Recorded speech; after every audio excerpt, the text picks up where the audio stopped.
नमस्कार बंधुरा आज के আমি চলে এসেছি আরেকটা রেসিপি নিয়ে। এটা একটা অন্যরকম রেসিপি। এটা দেখতে পাচ্ছ তোমরা দুটো কাঁচা আম নিয়েছি। এটা কিন্তু রেসিপিটা আমার নয়, এটা আমার ঠাকুমা বানাতেন। আমের ঝুড়া মানে অসাধারণ খেতে হয়। আর জানো তো এখনকার দিনে তো নিউক্লিয়ার ফ্যামিলি, তখনকার দিনে তো বাড়িতেও অনেক লোক থাকতো, পাড়াপড়শি বলেও একটা জিনিস ছিল। ঠাকুমা এরকম মানে কি সকাল 11টা থেকে আমগুলো কেটে বানাতে বসতেন, বানিয়ে পরে উঠোনে রোদে দেওয়া হতো।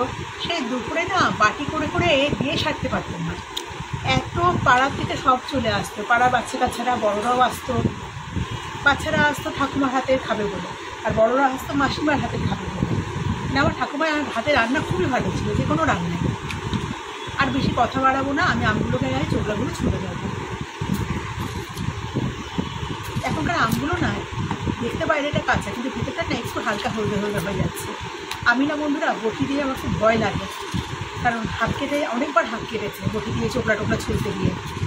বেশিরভাগ কাজটা আমি ওই জন্য আমি পিলার দিয়ে করি, কিন্তু আমটা যখন কাটবো ঝুরঝুর করে তখন আর চাকু দিয়ে কাটবো না, সেটা আমি বটি দিয়েই কাটবো। কারণ একটু ঝুরঝুর করে চাকু দিয়ে আমি পারবো না।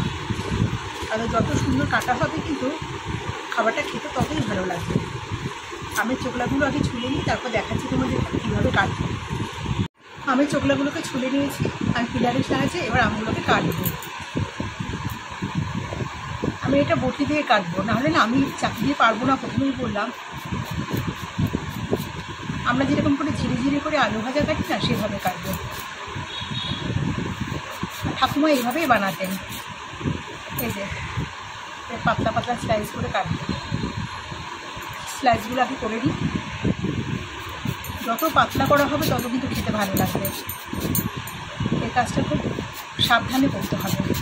আর এটা বসি দিয়ে করলে পরে না হাত কেটে যাওয়ারও ভয় আছে। এই যে একদম পাতলা আসির মতো করে এভাবে আমি কেটে নিয়ে তারপর দেখাচ্ছি কীভাবে কাটবো।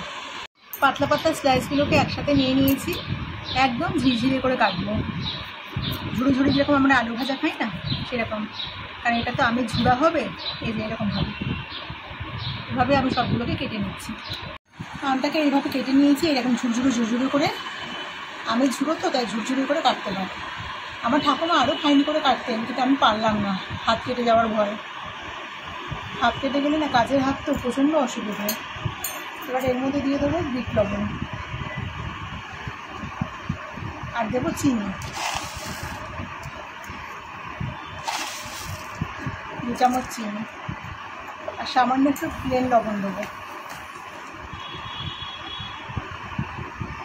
একদম অল্প করে। এটাকে মেখে আমি ঢেকে রাখছি, ততক্ষণে আমি একটা মশলা তৈরি করবো। চিনিটা নুনটা এর মধ্যে গলতে থাকুন, এর ভেতরে মিশে যাক, ততক্ষণ মশলাটা আমি তৈরি করে নিচ্ছি। 1 চামচ মৌরি নিয়ে নিলাম, তার সাথে দেবো 1 চামচ ধনে। এটাকে শুকনো আমি করে নেবো, ভেজে নেবো। আবার ধনের মধ্যে কত নোংরা থাকে, পাথর রয়েছে একটা, আরেকটা নোংরা আছে। এটা যখন ভাজা হয়ে আসবে তখন আমি এর মধ্যে একটুখানি জোয়ান দেবো। জোয়ানটা আগে দিলে জোয়ানটা পুড়ে যাবে। এগুলো ভেজে গুঁড়ো করবো। এর মধ্যে এই ছোটো চামচের 1 চামচ জোয়ান দিয়ে দিচ্ছি। কিছুটা ভাজা হয়ে গেছে, প্রথমে দিলে জোয়ানটা আমার পুড়ে যেত। একটু ভেজে এটাকে ঠান্ডা করে গুঁড়ো করে নেবো। কিন্তু একদম মিহি গুঁড়ো করবো না, একটুখানি দানা দানা রাখবো। মশলাটা গুঁড়ো করে নিয়েছি, খুব মিহি পেস্ট করিনি। এবার আমি 4টে কাঁচা লঙ্কা নিয়েছি, লঙ্কাটা যে যেমন ঝাল খাবে সেই হিসাবে। এবার এটা না শিলনোড়াতে থেতো করে নিলেও হয়, কিন্তু আমাদের শিলনোড়ার পাটটা তো বলতে গেলে উঠেই গেছে। আবার এই লঙ্কাটা থেতো করার জন্য আবার শিলনোড়া নামানো খুবই মুশকিল, তাই আমি গেটারে ঘষে দিচ্ছি। মিক্সির বাটিতে গুঁড়ে নিলেও হবে, যেহেতু অল্প একটু জিনিস না, আমি গেটারে ঘষে দিয়ে দিচ্ছি। টক যে কোনো জিনিস না কাচের পাত্রতেই রাখতে হয়, নাহলে অন্য পাত্রে রাখলে একটা কষ ওঠে। কারণ আমরা ছোটোবেলা থেকে দেখতাম যে আচার টাচার না আমাদের কাচের বয়াম, যেটাকে আগে বলতো, আমরা এখন জার বলি, সেটার মধ্যেই কিন্তু রাখা থাকতো। আমি একটা কাচের বাটির মধ্যে ঢেলে নিলাম, যেটার মধ্যে আমি লঙ্কাগুলোকে ঘষেছি। এটা থেকে অনেকটা জল বেরিয়েছে। রোদে একটু দিতে পারলে ভালো হতো, ঠাকুমা রোদে দিতেন, কিন্তু আজকে রোদ নেই।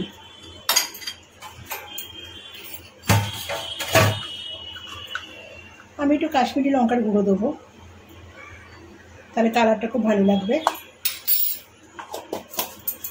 আর ভেজে রাখা মশলাগুলোটা এর মধ্যে দেবো।